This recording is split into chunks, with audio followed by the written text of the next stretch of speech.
You want answers? I think I'm entitled. You want answers? I want the truth! You can't handle the truth.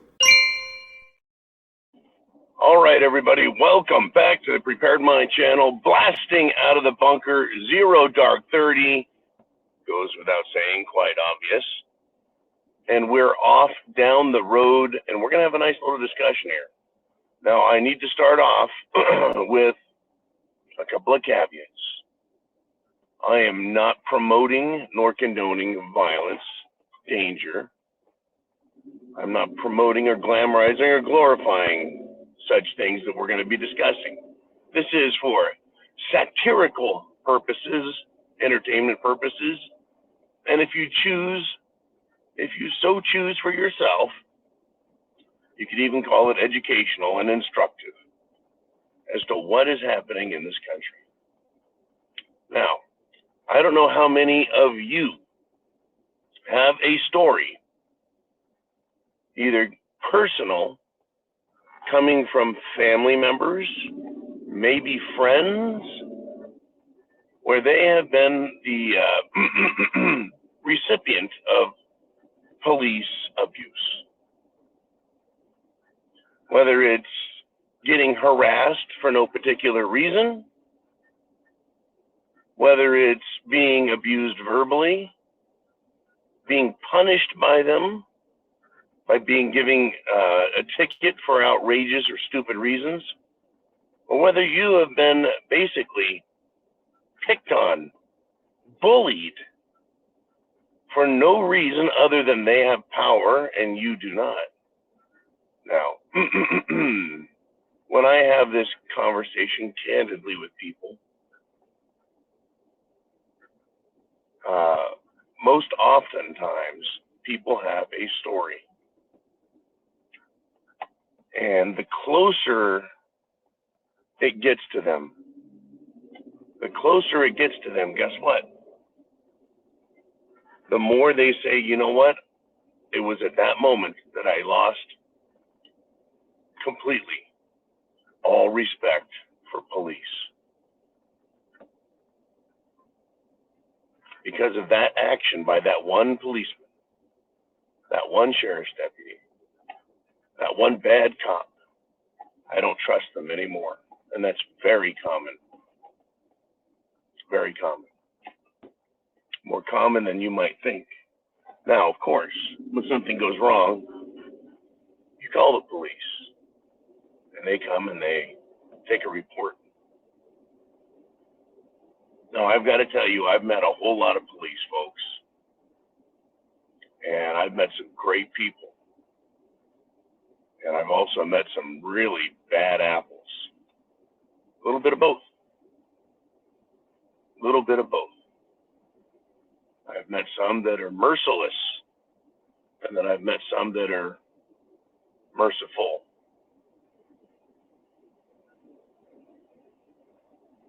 So I wanted to put that out there.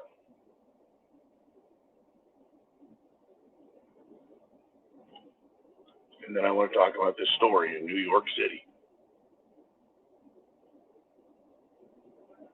Two policemen were walking down the street, and they noticed outside of a particular building that had to do with housing migrants. There it is, migrants. They noticed a crowd was kind of out of hand. Crowd was causing a little bit of, shall we say, contention. Well, of course, they were invited to the Big Apple by none other than Mayor Adams, who said, "You are always welcome here." That's right. Mayor Adams said that. Well, Governor Abbott and others, of course, are helping.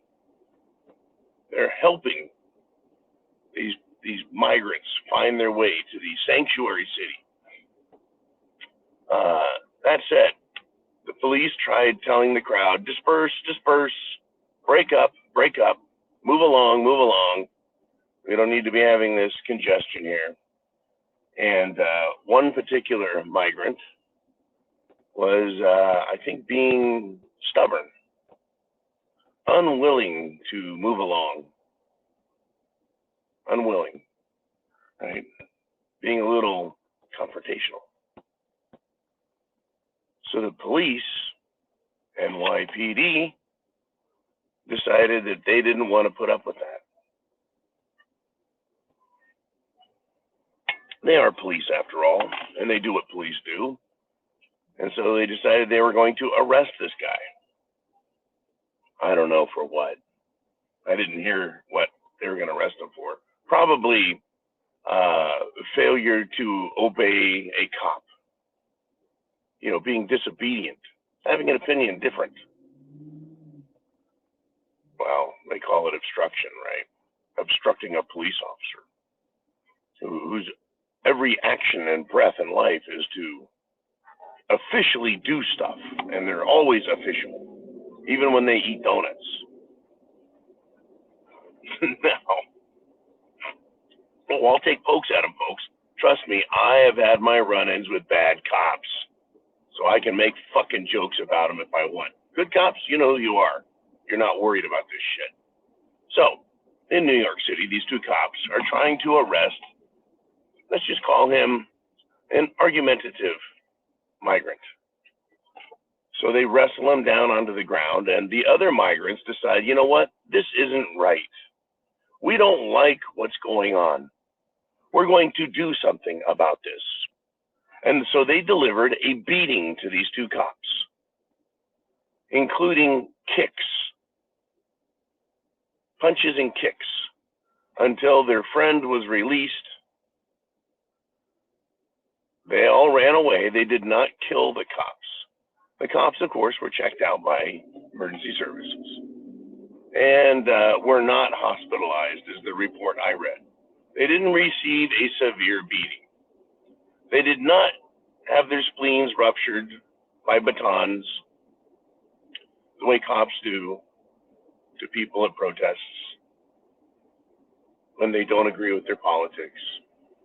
They did not punch the police in the face 36 times the way the police did, the DC Metro Police, to the woman who was a Republican. The migrants did not baton across the head the police, though they could have. The cops didn't shoot. The migrants didn't take the cops' guns and shoot them. You know, the way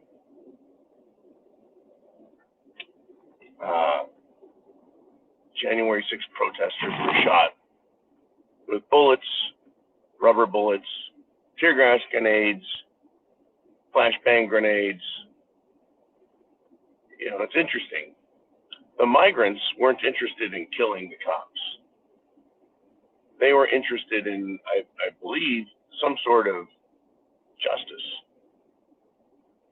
And I think they believed that the proper justice would have been to release the guy. And so that's what they caused. Now, I am certain that the police in New York City are not happy with what happened. They have photos of the guys. I'm sure they'll be on the lookout. In a city of, 12 million people, they're probably going to have a little bit of trouble finding these guys.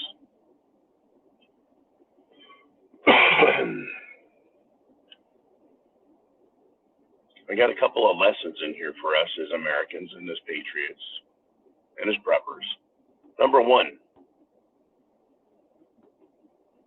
police need to realize and remember how polite Americans are, how polite we are, how courteous we are, how civil we are, how much we want there to be law and order, but also civility. And so we obey the law. And we try and observe and be courteous to police who are trying to do their job. And there's going to come a time when that overreach and that overstep, that impolite discourtesy that we're visited with, when a cop has a bad day,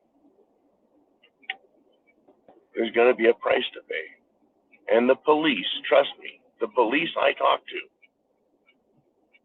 they understand this. That's why they've told me when I speak to them that when shit hits the fan, they will bug out. They won't stick around and wait for people to come and get revenge. That's not their job to wait around and be a target. The other lesson I think we need to observe is that migrants have a different understanding. They are not as civilized as us in the sense that they obey, that they're peace-loving. They are more prone to taking action and taking action very quickly. And that action typically comes in the form of physical aggression, violence, to solve their problems. Understand that. Now, yesterday I ran into a very peaceful Eastern European who went above and beyond and out of his way to let me know that he was an honest and decent person, and that he didn't, it was rather odd, because I guess there's some associations there once again with migrants and violence. So, what do you think of that story? Go find it on the internet. Story of the migrants who beat the police. What stories have you heard? And do you think that the people that tell you these stories are lying about their experience, that are negative with police? Like I said, I've had some fantastic, good experiences with them, as well as the negative. I do not want to be a policeman. I do not want that job. I could not do that job. It's that kind of world, folks. Are you prepared for when things get bad? And are you prepared when that world comes upon you? Are you going to be able to step up and start taking action rather than being polite and allowing yourself to be abused? We're going to find out, are we not? The punches are starting to be thrown. So get prepared.